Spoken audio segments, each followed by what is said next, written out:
I've got my boys in here with me today as I videotape. This is Josiah's head. Say hi. Hi, Josiah. Hi. Hi. Hi. Hi. That's Elijah. And this is Noah. Can you say hi, Noah? Can you tell him hi? Can you say hi? Can you wave? That's No? kind of like... It's got Doc. But the reason why I have my boys in here with me, we're talking about the wise men today. And the Magi, the ones that came from the east to come see Jesus.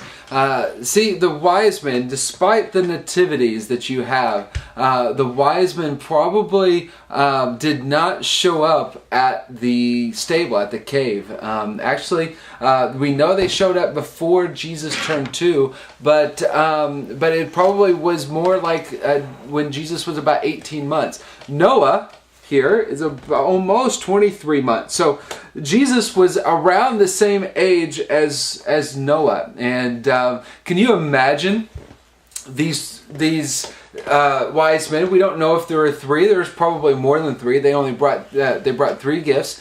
These wise men who traveled thousands of miles through the desert to come see Jesus. These wise men with this amazing regalia of clothing and majestic clothing. No, I need this not to talk, okay? This amazing regalia of clothing come and bow down in front of Jesus. The Jesus that looked about like this, well, maybe a little bit darker in complexion, but Jesus about this age, and bowed down before him. Ever thought about that? That Jesus was a real kid. He was a real toddler. Imagine if somebody bowed down before your toddler. What the toddler would do? The toddler would probably play with the clothes, play with their hats. What do you think? Do you think even the wise men maybe even tickled Jesus? Do you think Jesus gave the wise men hugs when they left? I mean, this happened in real life. These wise men were from Persia, Babylonia.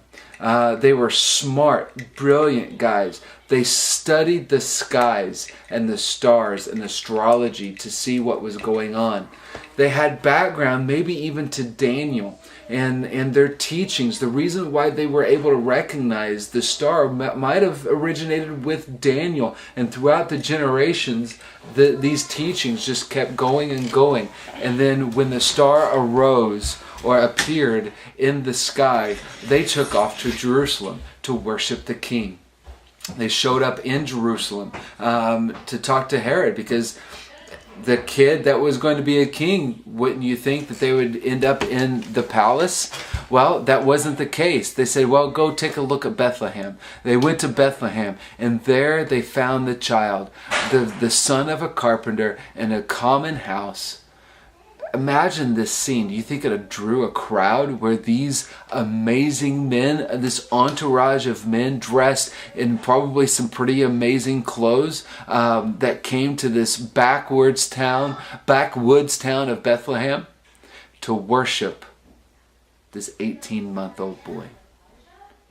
Jesus isn't just a king for common people, isn't just a king for the lowly, isn't just a king for the religious.